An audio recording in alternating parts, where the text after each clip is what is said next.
Nildo, Oi, estou aqui de novo. nós tiramos o som para ficar mais fácil com a internet. De repente pode ser uma coisa Eu não sei, de qualquer forma, eu tirei o Wi-Fi agora e coloquei só nos dados móveis, vamos ver se melhora. Tá. O Rafael Ô, que teve Nildo, palmas, né? Nildo, dá uma olhada no seu celular se não tem outros programas abertos assim que você pode fechar, que pode ser isso também. Então, deixa eu dar uma olhadinha, eu acho que não, porque eu sempre cuido bastante. Não, nada, tudo fechado. Mas manda lá, o Rafael ia falar. Nildo, tudo bem? Tô falando aqui de Cuiabá. É, Eu ouvi até Também, quando você disse que era do PSOL, aí quando você disse isso caiu a rede. pois é, né? Mas eu te Sou- perdoo por esse erro de juventude, todos nós cometemos. Pois é, eu sou da APS. Tem uma parte que já tá rachando de novo, por causa que é essa questão, né, do PSOL. Mas isso é outro papo. Eu queria só pegar aí o gancho do pessoal que falou das lentes e também tentando não prejudicar muito a Anne, porque para não sair muito das, que acho que era uma conversa mais de tese de vocês, né? Relaxa, Rafa, vai lá.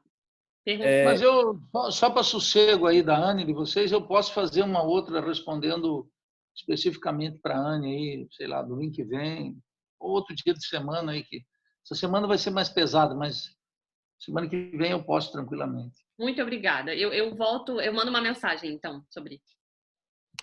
Então, a minha é mais uma pergunta e consideração, assim, que é tipo, você entende que a teoria, em vários campos, né, científicos do conhecimento humano que estão na universidade, é muito, a teoria da própria esquerda liberal é uma barreira muito maior do que a teoria da direita? Por que que eu falo isso? Assim, falando teoria da direita, dando né, uma generalizada. Por que que eu falo isso? Eu vejo em várias áreas, eu sou da biologia, né, da biodiversidade. A gente faz aquela reprodução do paper, né, da Nature, tal, dessa coisa do conhecimento de banco de dados, de exportação de conhecimento, de biodiversidade. Eu mesmo trabalhei muitos anos com insetos, então a nossa produção científica aqui consiste basicamente de commodity também, né, de escrever espécies, de escrever processos ecológicos, de escrever, e aí a síntese é feita pelo centro, não por aqui. E aí eu vejo que, assim, quando você lá evoca o Bautista Vidal, cara, se eu for evocar o Bautista Vidal nos espaços acadêmicos que eu estou relacionado, nossa, eu sou muito mais rechaçado por liberais de esquerda do que por alguém de direita. Isso para mim é muito claro. Inclusive, quando eu dava aula na universidade, fui substituto por um tempo, atuava no sindicato também. As falas que eu fazia, muitas pessoas que não tinham relação nenhuma com o PT hegemônico, né, com a esquerda mais liberal, fazia campo comigo, em vez de próprias pessoas que são da direita, ou então tem um viés mais E nacionalista. me Então, tipo desculpa, assim, me desculpa te interromper. Qual era a natureza da crítica que faziam? Quando você invocava o BAL, por exemplo.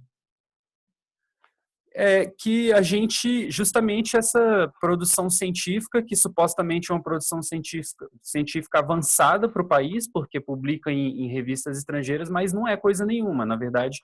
Aí eu evocava o BAL no sentido da biomassa, né, na conversão energética, e que a gente tem, como a gente é o país com maior biodiversidade do mundo, o maior território com biodiversidade, que a gente estava indo num caminho mesmo de entrega do ouro, né, assim, tipo, vamos descrever os nossos processos de biodiversidade todos e vamos publicar em revistas gringas.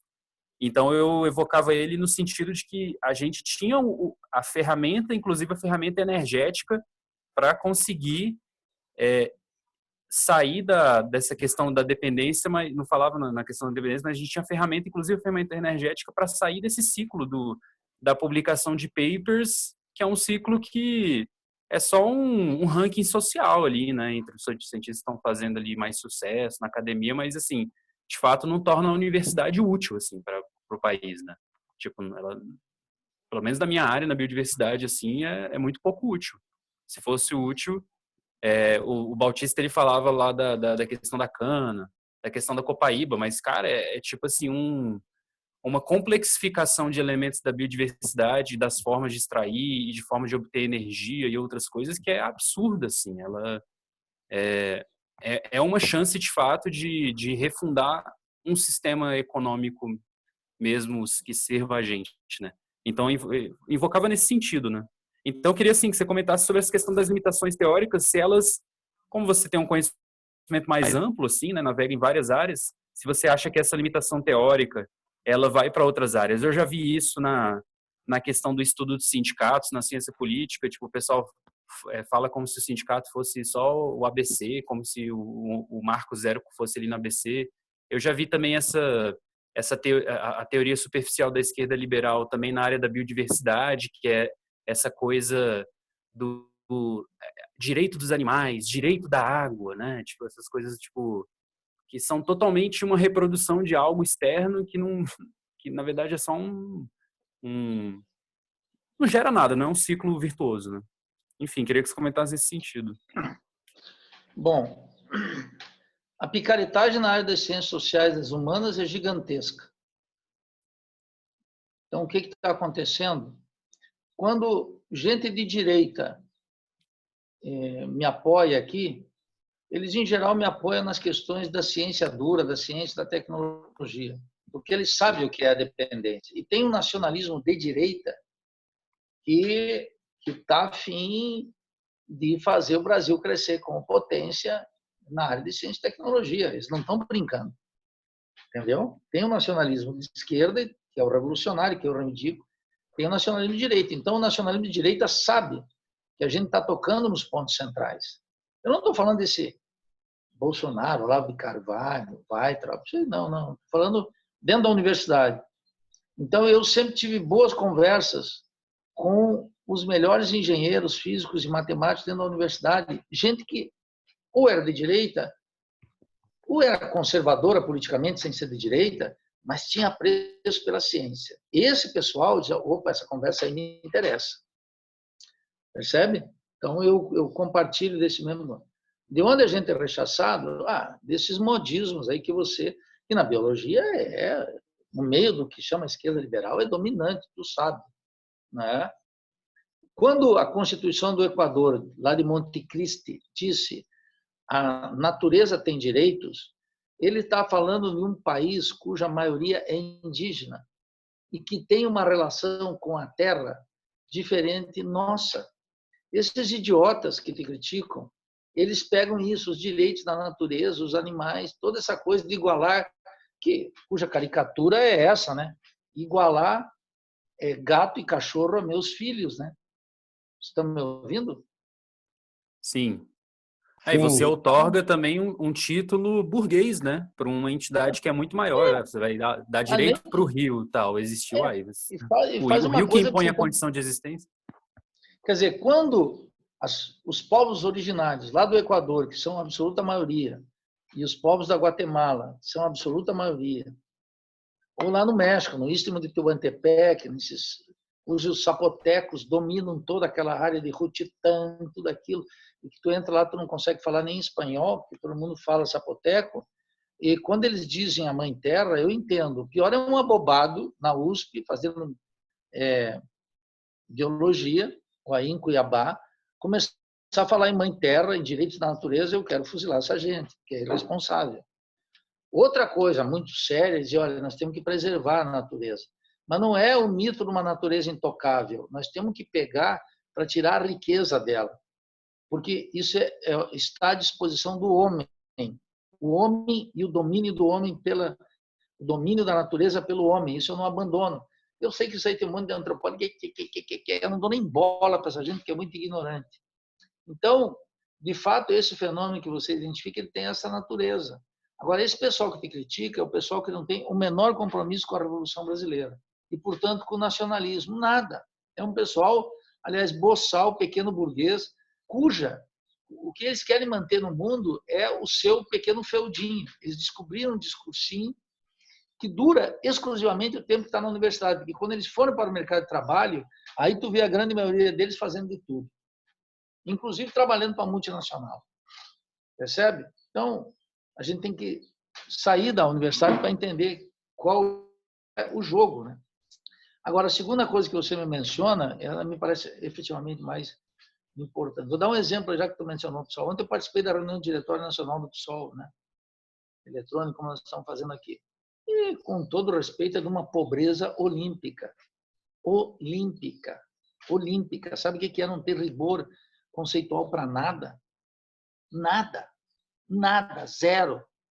Dá um exemplo grave. Falar da crise atual, assim, chega a ser espantoso. É melhor ler a Folha de São Paulo, que eu não leio, eu só leio o Valor. É melhor ler um jornal burguês. E aquilo era o Diretório Nacional do PSOL. As pessoas têm uma vaga ideia do que está acontecendo. Não estou aqui com ar profissional, não, mas eu passo o dia estudando essa porra. Então, eu fico olhando que os partidos políticos, como a universidade, os sindicatos, que você mencionou, eles sofreram uma grave regressão intelectual e uma grave regressão política. E ela se deve essencialmente a uma coisa: abandonou o tema da Revolução Brasileira.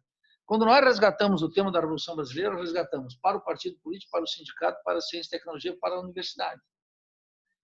É a única coisa que nós temos que fazer. Não tem nenhuma saída dentro da ordem burguesa. O que o liberalismo de esquerda faz é que ele pensa que tem saída, que dentro do sindicato ele pode melhorar os salários e arrumar a universidade. O que os nossos camaradas do PSOL pensam?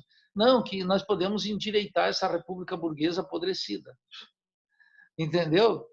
Chance zero. Agora, dentro da universidade, Otávio, né? Não, Rafael. Rafael.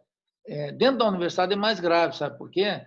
Porque eu tenho que cobrar rigor científico no discurso. Eu não posso chegar na universidade dizendo, olha, o dólar vai derreter e acabou. Eu tenho que justificar, passo a passo, por que o dólar vai derreter, por que as reservas vão ser liquidadas, por que o endividamento das empresas, quanto elas têm que pagar, como é que elas vão fazer. Tem que ter um discurso racional. Não pode ser aquele negócio que é muito comum. Olha, eu gosto de pensar que... Ah, tu gosta de pensar que? De onde é que tu tirou essa idiotice, meu filho? Eu gosto de pensar, eu gosto de dizer que... Não me diga, a ciência tem seus rigores, entendeu? E eu estou dizendo, olha, a moeda vai derreter, o dólar vai passar de 7,5. Eu sei, eu estou dizendo em todo lugar, e ele está deslizando, ele está indo, e vai mais rápido. Bom, as pessoas dizem, nós vamos sair dessa crise com os valores renovados. Eu falei, onde é que esse sujeito está com a cabeça? Onde é que ele está com a cabeça? Qual é a evidência que ele tem? Qual é o estudo sistemático? Então, Rafael, eu entendo essa crítica, esse liberalismo de esquerda, que ele é hegemônico dentro do PSOL, e com a PS, inclusive, é hegemônico. Eles são a consciência crítica do lulismo. Eles entraram na casinha e lá dentro eles estão fazendo a crítica. Todo partido está nessa, majoritariamente. Eu não me preocupo em nem fazer maioria lá dentro, porque a questão é outra. A questão é que isso aí vai sucumbir. E aí, quando sucumbir, as pessoas vão olhar para aqueles que estavam alertando. Ninguém do PSOL está alertando. Nós estamos alertando. Eu estou alertando, dizendo claramente o que vai acontecer. Aí nós vamos ver quem é que vai ter autoridade depois para falar. Então, eu acho que dentro da universidade, no teu campo da biologia, eu acho que tem que passar pelo teste da política e da ciência. Então, a afirmação tem que estar sustentada. Então, o BAU, as pessoas rechaçavam aí, para te dar esse exemplo, o BAU, cara, ele, quando não tinha nada, ele começou a tirar energia da biomassa. Olha que passo revolucionário.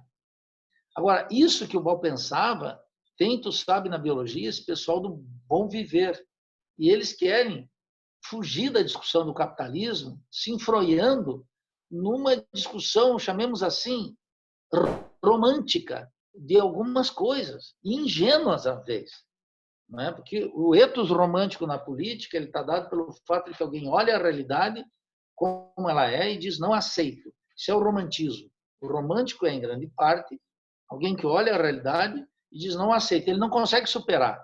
Então, esse pessoal é menos que romântico, porque eles querem uma volta a uma natureza mítica, eles querem eles querem se enfronhar num ecologismo que é uma peça de importação dos Estados Unidos e da França, os ecologiques, entendeu? Mas que esses países façam isso, eu até entendo como uma peça ideológica do sistema deles, mas que eles façam aqui no Brasil, que o brasileiro faça aqui no Brasil, quando ele tem essa imensa natureza para fazer pesquisa sistemática, não a partir do modismo literário dos Estados Unidos e da Europa, do figurino francês, ou agora do figurino gringo, é verdadeiramente espantoso. Então, eu acho que todos nós, você na biologia ou na economia, nós temos uma dupla batalha, que é a batalha pela Revolução Brasileira e pelo rigor teórico-metodológico. E, no meio do liberalismo de esquerda, graça à ausência de rigor científico e tecnológico. Por isso que tu encontra no terreno da política o Lula dizendo, né? Falta vontade política, falta vontade política. Que falta vontade política, seu idiota, cretino, canalha? Não falta vontade política porra nenhuma. São as classes sociais. Como é que está a burguesia agrária? Como é que está a burguesia comercial? Como é que está a burguesia industrial? Como é que está a fração bancária? Como é que está a internacionalização? Quanto por cento? Que vontade política. Entendeu? Agora esses idiotas, vamos sair daqui com os valores renovados. Que valores? Os valores não estão em crise, senão porque a sociedade está em crise. Nós vamos ter que arrumar a sociedade. Então, o Rafael, eu me indigno aqui porque tem horas que não dá para aguentar. Né? Nós temos que ter rigor. Eu entendo. No PSOL,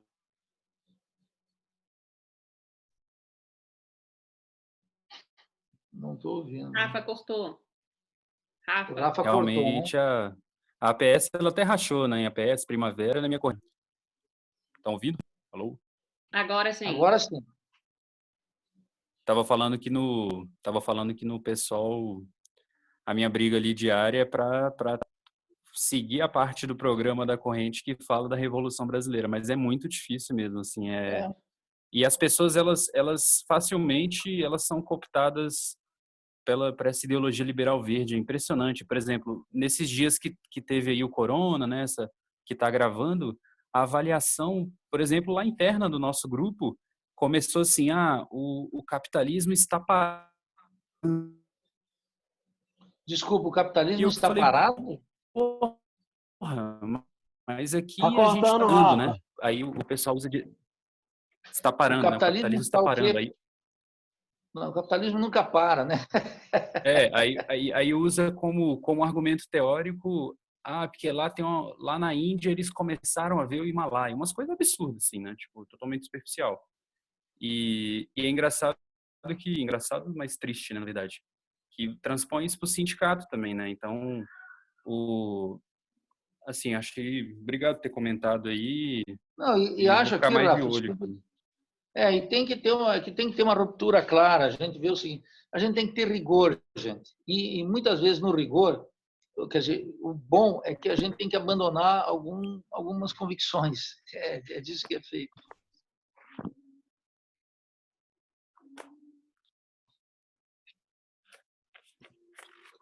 Anne? O que mais, camarada? Vai lá. Eu tenho várias perguntas, mas eu acho que de repente seria melhor realmente se você tivesse tempo, se a gente pudesse marcar uma segunda vez. Claro que sim, mas que horas são agora aqui no Brasil? Não sei nem que horas são. Aqui 6 para meio-dia. Eu posso ficar mais uns 15, 20 minutos com vocês e aí a gente marca outra, Alice, com o maior prazer. Massa, ok. Eu fiquei só curiosa, assim, porque você voltou a falar da Revolução Brasileira com o Rafa e tal, eu fiquei pensando no papel dos universitários ou das pessoas que estão agora, porque as universidades estão também produzindo muita mão de obra que não chega nem ao mercado de trabalho, que vai direto para o desemprego, se perde a filiação universitária, né? Qual é o papel delas, assim, para a Revolução Brasileira até, sabe? É uma organização, é muito fácil você ouvir, vai se organizar, vai entrar no partido, etc. Mas como lidar, qual é o papel-chave da universidade, dessas classes trabalhadoras universitárias que estão se formando, que não seja ir para fora? Porque, sinceramente, estudando o que eu tenho estudado, eu vejo um processo de perda de cérebros muito evidente, assim, em tecnologias de ponta, mas também nas ciências sociais, mas também nas ciências humanas. E a replicação da dependência aí evidente. Bom, duas coisas. Duas coisas, Lise. Lise, né? Olha só. De um lado, a fuga de cérebros, ela não é um acidente, ela faz parte do mecanismo global daquilo que eu chamei na crítica à razão acadêmica um sistema mundial de produção de conhecimento. Nesse sistema tem centro e periferia e tem todos os mecanismos de atração. Então, eu não sei quantos anos você tem, mas se você pegar o cenário brasileiro e europeu, você certamente terá aí no que vocês chamam de sistema europeu alternativas de trabalho que são muito sedutoras, muito.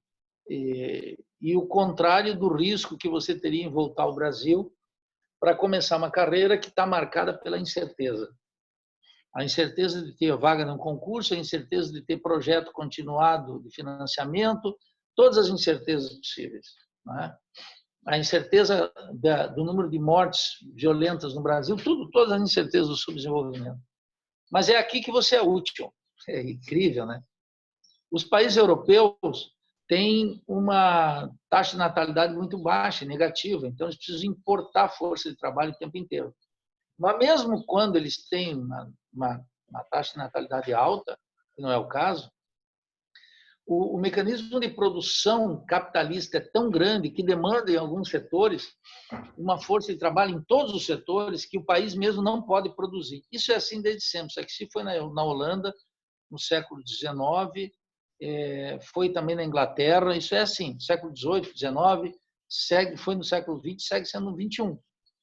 Entendeu? Então, a fuga de cérebros, na verdade, faz parte dessa mega transferência de valor da periferia para o centro, gigantesca. Né? Agora, a outra coisa mais concreta, né? Como participar da Revolução Brasileira. A Revolução Brasileira, tal como nós resgatamos, é o seguinte: ninguém mais falava em Revolução Brasileira. Eu me formei, me permitam uma nota biográfica, só na medida em que ela é interessante para situar historicamente. Eu me formei quando eu entrei na universidade em 1977, 78. Eu logo me vinculei à esquerda e me vinculei no MEP, que era o Movimento de Emancipação do Proletariado, que era um racha que veio da Polop. A Polop fez a maior crítica ao Partido Comunista, uma discussão teórica muito importante, que se conheça, decisiva. E é um debate no interior do marxismo. Muito bem. E lá a gente estava discutindo a Revolução Brasileira. Depois veio a transição, etc., a democracia, o governo petista, tudo se abandonou. E agora, quando destituíram a Dilma, e depois de 10 anos dentro da universidade, eu disse, bom, agora é hora de fazer política. Eu era do PT, saí do PT no segundo ano do governo Lula, do primeiro mandato, janeiro de 1994, real 5, de 2000, janeiro de 2005. O Lula entrou em 2003, 2004, ainda fiquei, nunca ocupei cargo, nenhum posto de governo, nada, diretório, nada. Não porque não podia, mas porque não queria. E saí. Saí e rompi com a PS. Eu lembro até que o Ivan me ligou, o Ivan Valente disse, o que você fez? Mano? 6 meses depois ele saiu por causa do mensalão. Bom, mas eu estou dando isso porque eu tinha contato com a Revolução Brasileira. Quando eu voltei e lançamos um manifesto pela Revolução Brasileira dentro do PSOL e decidi concorrer à presidência da República, pleitear a candidatura do PSOL, eu fui sob o signo da Revolução Brasileira, da tematização da Revolução Brasileira. Agora, até a Primavera Socialista, que é hegemônica lá dentro, até o Zé Disseu, tá todo mundo, até o Olavo de Carvalho soltou um Twitter a semana passada, dizendo que o Bolsonaro é a cabeça da Revolução Brasileira. Agora está todo mundo com a Revolução Brasileira. Percebe? Só que nós temos uma teorização por trás, um grupo de trabalho gigantesco, que está Angélico, o Aquiles, o Paulo Márcio, o Maurício, o Daniel, um monte de gente. Nós estamos constituindo uma vanguarda política. Essa vanguarda política é o que está ao alcance de nós fazemos agora. Ninguém consegue falar com as massas agora, só a direita. Nem Lula, nem Ciro, nem ninguém. Isso aí falar com a eleição. Então, nós estamos constituindo uma vanguarda para ter um diagnóstico da crise. Isso é a primeira coisa. Por quê, Nildo? Mas tu não fala para as massas, não. Eu gravei o último vídeo que saiu ontem pelo Iela, explicando a crise. A Helene falou, Nildo, tu não fala para as massas. Eu falei, nem eu, nem você, Helene. Ninguém fala para as massas. Nós só podemos falar para as massas quando a massa emergir. E a massa só vai emergir com o aprofundamento da crise. O resto é tudo voluntarismo. Agora, quando a massa emergir, eu tenho que saber o que dizer. Não pode ser que nem esse cretino do Frei Beto que vai dizer o quê? Vai dizer, vamos voltar para as bases, para as comunidades de base. Aí é para dizer o quê lá? Lula livre, e sistema de cotas, minha casa, minha vida, tudo isso fracassou. Ninguém quer nem ouvir isso. O pessoal repudia isso. Então, nós temos que saber o que dizer. Para isso que o Rafael estava mencionando, tem um diagnóstico da crise, uma coisa séria, para onde está indo, para onde não está. E a Revolução Brasileira está nessa fase. Segundo, a Revolução Brasileira, nós como Corém, nós estamos nos organizando para poder falar naqueles setores que nós julgamos estratégicos. Quem são os setores estratégicos? No meio sindical, os petroleiros, entendeu? Os caminhoneiros, aqueles que param o país. Nós estamos jogando peso nisso aí. Por isso que a gente não vai disputar ali com toda a força a Associação dos Professores da Federal de Santa Catarina, o Sindicato dos Bancários, percebe? Não é que se tiver gente trabalhando lá, está muito bem. Agora, a Liz coloca a coisa fundamental. Nesse contexto, o que alguém sai da universidade desempregado? Bem, a primeira coisa que um militante tem que ter é seu ganha-pão, seja ele qual for. É a primeira coisa, isso é fundamental. Então, para ter um ganha-pão, o sujeito já está trabalhando, né? E agora vai ser cada vez mais difícil. Agora nós estamos vendo o irracionalismo. O Brasil formava 8.000 doutores por ano. Para quê? Percebe? Formamos 8.000 doutores. E essa coisa absurda, né? Irracional, de limitar um mestrado, uma pesquisa de mestrado e doutorado. Aliás, e tem uma diferença, né? Limitar o mestrado e o doutorado a 4 e a 2 anos, eu até não acho tão irracional, ainda que seja. Mas limitar uma pesquisa em mestrado e doutorado, porque a maioria não tem pesquisa. A maioria faz mestrado e doutorado, mas não tem pesquisa. Estão me ouvindo? Sim. É diferente. O cara faz um doutorado, mas não fez porra nenhuma de pesquisa. Fez uma revisão bibliográfica, dominou algum assunto genérico e tal. Limitar uma pesquisa é verdadeiramente vergonhoso. Tem que ser preso todo mundo, cara. Eu diria que tem que ser fuzilado. Porque como é que tu vai dizer para um físico, ô Rafael, tu está na biologia, para dar um campo muito concreto. Vai lá e começa a desenvolver todas as propriedades para, através, aqui, um exemplo hipotético, da copaíba, a cura do Covid. E você tem 2 anos para fazer. A primeira coisa que você vai dizer, eu me recuso, porque a pesquisa tu começa e pode ter o resultado em 6 meses, como pode ter em 5 anos, ou pode fracassar.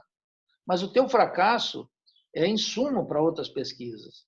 Por isso que tem que ter um sistema. Então, Lise, a participação na Revolução é concretamente se vincular à Revolução Brasileira e ter um trabalho e, dentro do que a gente tem discutido, de uma estratégia, que é uma estratégia de curto, de médio e de longo prazo, organizar uma vanguarda. O Brasil, meus camaradas, ele não tem referências críticas hoje. A grande característica brasileira é que não tem referência crítica.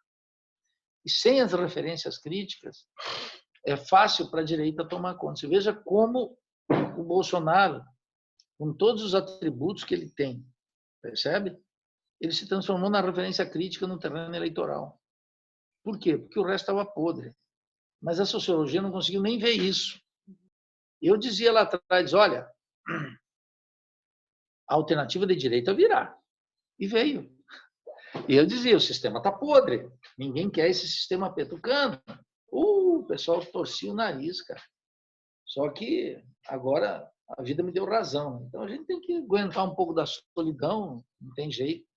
É assim mesmo que se trata e continuar trabalhando duro. Então eu acho, sobretudo vocês aí que são jovens, estão com pique, estão com sangue nos olhos, é assim que tem que ser.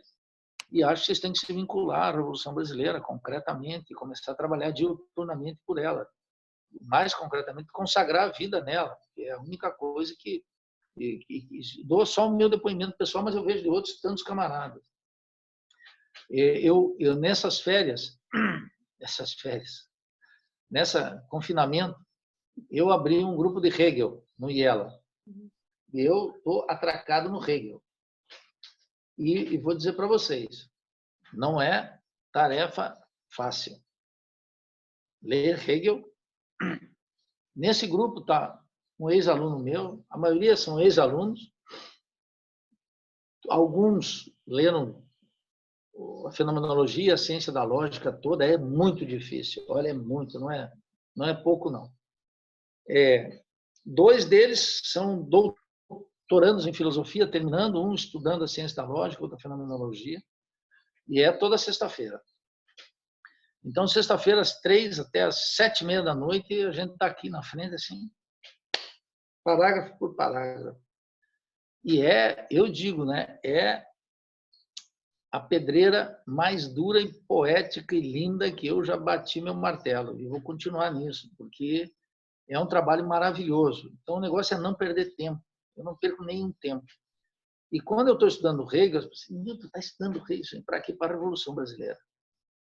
Porque Hegel me permite entender melhor Marx, Marx me permite entender melhor isso aqui. E eu, nas 4 aulas que nós tivemos até agora, que eu sou o maior beneficiário, porque eles já todos leram. Entendeu? Eu já sinto que a jogada já é outra. Que a cabeça já está em outro... Entendeu? Então, nós temos que estudar muito. É o Tchê, né? O Lenin, né? O que fazer? Estudar, estudar, estudar. Fidel insistia nisso, né? Estudar uma juventude mais culta, mais entregue, mais estudiosa, mais vinculada à revolução, batendo no liberalismo de esquerda, batendo na direita, praticando a heresia, articulando o grupo, entendeu? E fazendo coletivamente, que é o único jeito que tem. Ninguém vai fazer isso. O meu trabalho cresceu depois que eu me organizei na Revolução Brasileira, porque aí chegou uma potência, né? Como a Angélica, aí chegou uma potência como Aquiles, aí chegou o Maurício, aí foi vendo uma garotada, aí foi ficando esse negócio, e é um trator, é uma energia, é uma usina atômica, e que breve vai dar frutos. Então, trabalhar duro, Lise, trabalhar duro e se vincular. Não sei qual é o plano de cada um de vocês, né? O Erasto já está lá como professor no Instituto Federal. Você, eu não sei o que está fazendo aí, os demais, mas, enfim, é isso que tem que ser, trabalhar pela Revolução Brasileira, porque ela está em curso, e se nós tiver sorte, a gente nós vencemos, e nas condições atuais, eu digo que nós vamos perder, e com sorte eu vou te conhecer aí nesse frio desgraçado que é o europeu, percebe? Com sorte eu vou para um exílio. Com sorte. A experiência latino-americana é trágica. Não dá para entrar em conversa mole, entendeu? Então, acho que esse é o ponto, meus camaradas. Eu acho que não ajudei muito. Ô, Nildo, só eu sei que já está bem pertinho do horário. Queria só falar uma coisa para ti. Eu tenho muita divergência contigo, né? Não contigo, com as ideias que você coloca. Eu acho você o melhor analista de conjuntura e o pior construtor de revolução em relação à análise de conjuntura que você faz, né? No sentido de que agrega pouco e tal. Mas eu queria chamar a atenção de uma coisa. Eu faço parte de uma articulação de movimentos sociais chamada Teia dos Povos. Os caras amam o seu trabalho, assim, tipo... São... Eu não entendi. Você estava no quê? Eu sou professor do IFBA, mas eu trabalho com articulação de territórios, de movimentos sociais e organizações políticas, chamado Teia dos Povos. Eles têm uma galera... Como é que chama? Teia dos Povos. Teia dos Povos. Teia dos Povos. Sim. Então, o MST, Reaja, MSTB, que é o Sem Teto da Bahia, essa galera toda tá aí. Pescadores e pescadoras, quilombos, pataxós, a zona toda. E o cara que idealizou, ele, ama o seu trabalho. Assim. Ama muito, assim. Ele gosta de um jeito... ele assiste Duplo Expresso quando você tá lá. E essas pessoas, elas são muito grandes na Bahia, no Maranhão e em outros lugares. É um contingente de pessoas que estão falando em revolução, que estão falando em autodefesa, que estão falando em tomada de e-mails e etc. Entretanto, há um hiato muito claro entre a sua forma de falar, as convicções que você joga de forma muito pesada, por exemplo, as questões sobre a religião, e a formação dessas pessoas, né? A formação, a cultura, tudo isso. São pessoas, a mais das vezes, não acadêmicas, né? São sem teto, sem terras, né? São pessoas com formação política, né? Feito pelas bases dos movimentos sociais. E aí o que eu queria chamar a atenção para ti é que eu não acredito que tenha etapa, então a gente não está numa parte e depois terá outra. As duas partes já estão acontecendo. Tanto o processo de formulação da revolução, da análise, que é isso que você está fazendo, e ao mesmo tempo de formação dos guerreiros e das guerreiras que vão fazer essa revolução. E como as duas estão acontecendo simultaneamente, pode ser que em uma etapa seja mais forte uma coisa, em outra etapa seja mais forte outra, mas elas estão acontecendo as duas coisas. Eu acho que a formulação precisa acompanhar o elemento de convencimento, né, de argumentação no sentido de trazer, de atração. Então, assim, estou falando muito claro, porque sei que a principal liderança da Terra dos Povos na Bahia é apaixonado pela sua reflexão, absurdamente tem você como um horizonte de análise de conjuntura semanal, né, quinzenal e etc. Mas dificilmente conseguiria fechar, porque sabe que o povo, os guerreiros que ele tem, as guerreiras, os territórios, não iriam, não abraçariam, entendeu? Porque então, hoje é uma... essa coisa, sim? Como? Porque soa muito academicista ou soa... Tem um elemento academicista, mas tem um elemento tipo de foda-se as religiões, foda-se, né, a experiência lulopetista. E eles estão dando foda-se para isso. Mas eles estão dando foda-se no sentido de demarcar rupturas no espaço de luta. Muitas vezes não no espaço de fala, porque ali e acolá ainda existem companheiros e companheiras que ainda não fizeram essa travessia que você fez em 2005. Tem alguns companheiros e companheiras que estão fazendo agora essa travessia, no reconhecimento do PT como uma bosta, tá ligado? Como uma coisa que atrapalha a gente. Então é isso, assim, é mais assim dizer da admiração que esses companheiros têm pelo seu trabalho e ao mesmo tempo de que eles não conseguem se conectar contigo, entendeu? Assim, muito embora gostem, muito embora achem fantástico e muitas vezes citem, eu já vi argumentos deles dentro de debates com 4.000 pessoas reunidas, os caras utilizando argumentos seus, entendeu? Falas suas. Mas, evidentemente, isso ainda não consegue se encaixar porque eu acho que tem hiato. Então, é só para dizer para você que eu acho que não tem duas coisas. Talvez a Angélica ou quem falou contigo que você não está sendo didático, você disse nem tu e não vai ser depois. Eu acho que as duas coisas estão acontecendo agora. E talvez vai precisar fazer um pouquinho de cada, né? É só isso. Né? Olha, só sobre isso aí, Erasto. Primeiro, te agradeço esse informe, né? Para mim ele é muito valioso. E eu queria dizer talvez 2 ou 3 coisas sobre isso. Esse meu diagnóstico, ele é meu e hoje ele não é mais meu, porque ele é de toda essa rapaziada da RB. E a gente trabalha aí coletivamente, eu só acredito no trabalho coletivo. É claro que eu coloco a minha pimenta, essa é minha, eu vou com ela até o final, percebe? Não por um defeito de formação, mas por uma convicção. O segundo são os tempos que você está mencionando. Veja o seguinte, eu quando entrei na Universidade Brasileira na década de 80, nós líamos Paulo Freire, eu li tudo do Paulo Freire. Olha só, o que eu observo hoje é que muita gente faz um discurso freiriano sem Paulo Freire. Eu não sabia, por exemplo, que os conceitos de consciência ingênua e consciência crítica de Paulo Freire vinham do Álvaro Vieira Pinto. E vieram do Álvaro Vieira Pinto. E por que vieram do Álvaro Vieira Pinto? Porque vieram do Alberto Guerreiro Ramos, que para mim, que é esse baiano, que é o maior sociólogo que o Brasil já teve. Esse para mim é o gênio da raça. Esse aí é o cara... Tem gente, meu, Dudu tá louco. O cara fez a redução sociológica. Ali está a peça que matou a charada. Então, Santa Marta da Imperatriz não é o Bocó do Caetano, é o Guerreiro Ramos, caralho. E vocês, baianos, tinham que fazer uma estátua para o Guerreiro Ramos. E não ficar aí com essa bobajada que vocês ficam aí do axé, não sei mais o que, isso não serve para nada.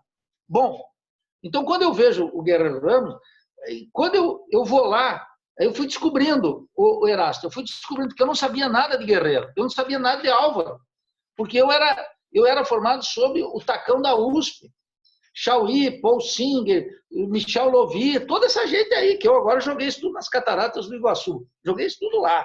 Eles nunca mais voltam.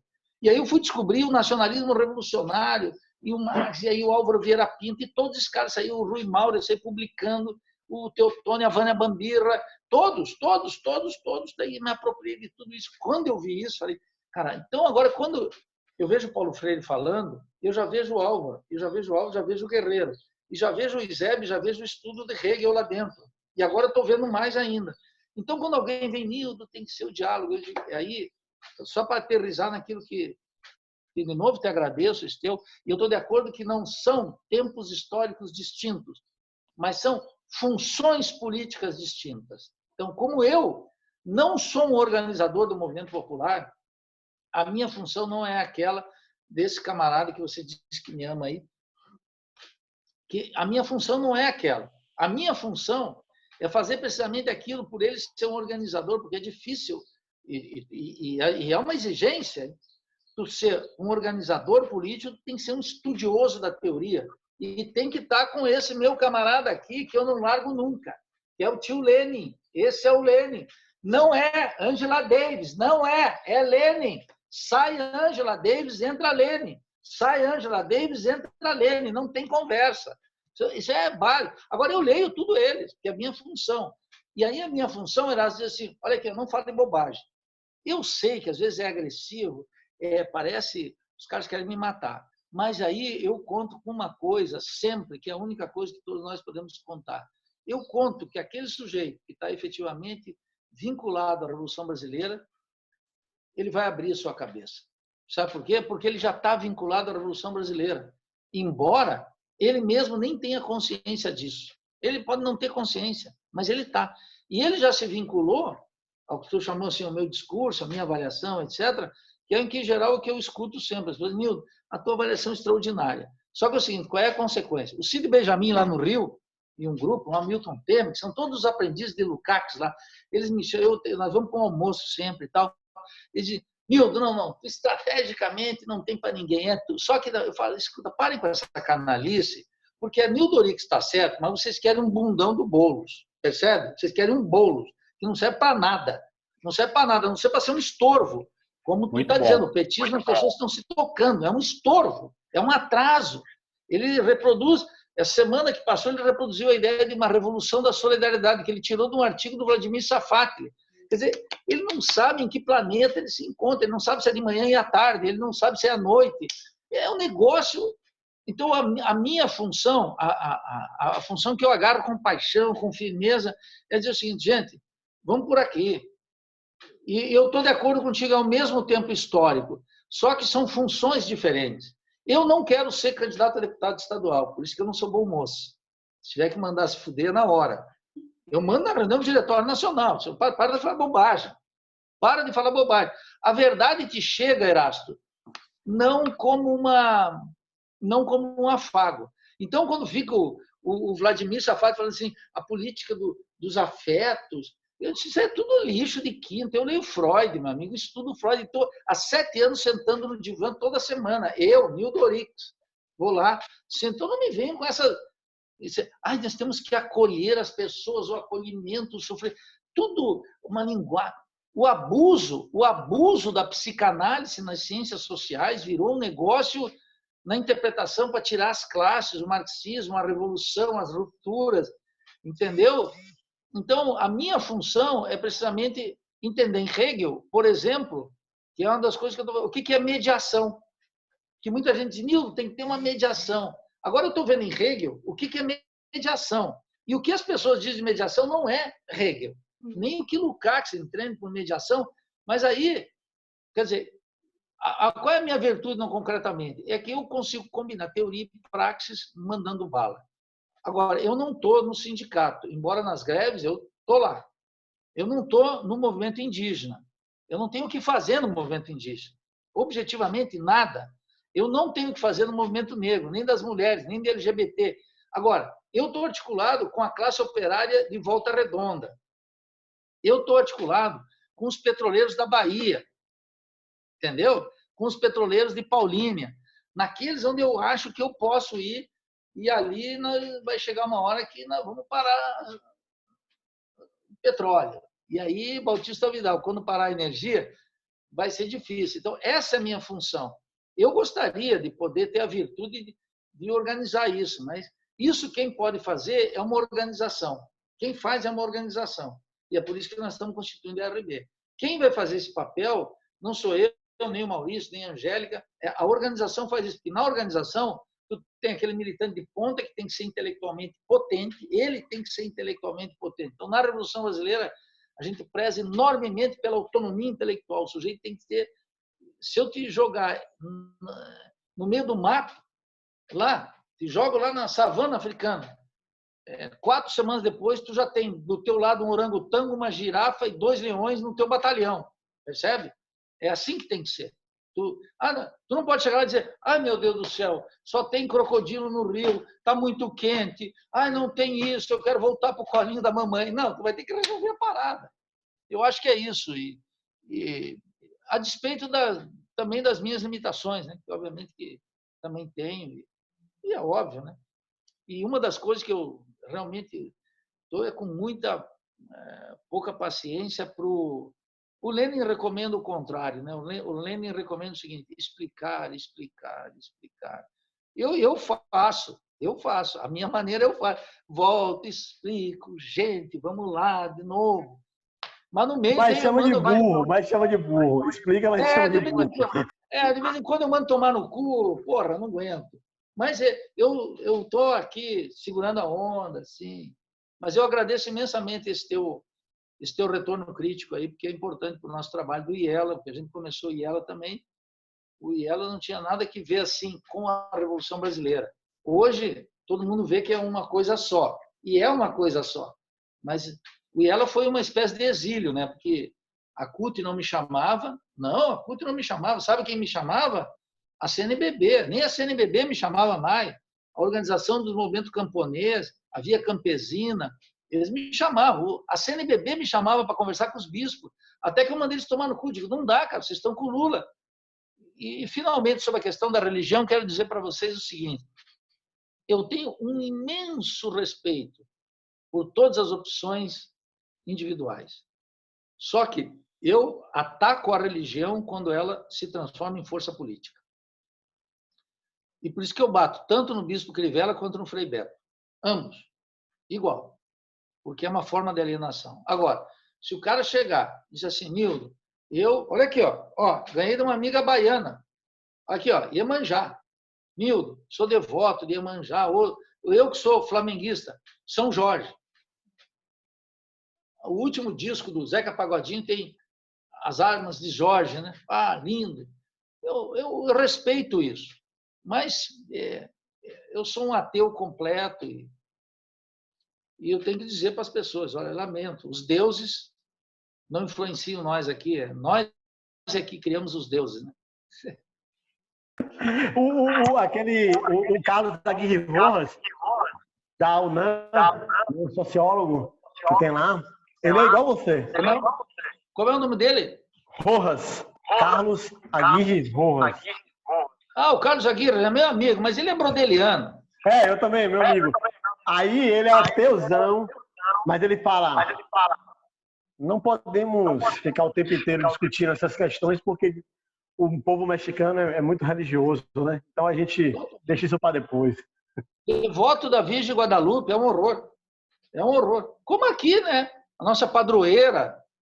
Isso é tudo um horror, isso é um atraso. Agora, eu não ataco isso. Eu ataco isso quando isso entra na política.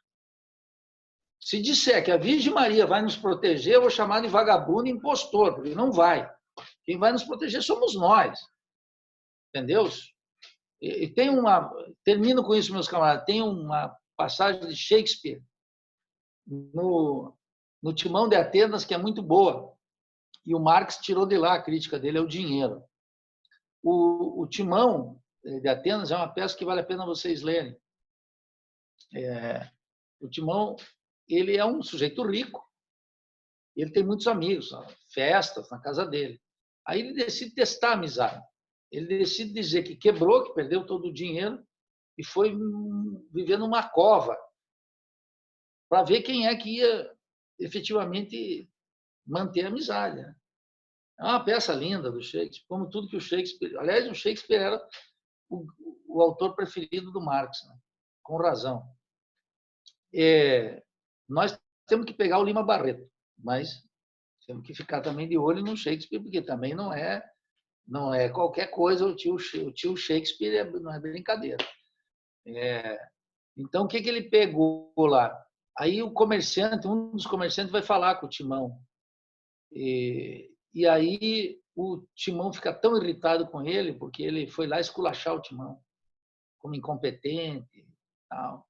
Aí o Timão disse o seguinte: se os deuses não te arruinarem, que os negócios te arruinem, seu mercador.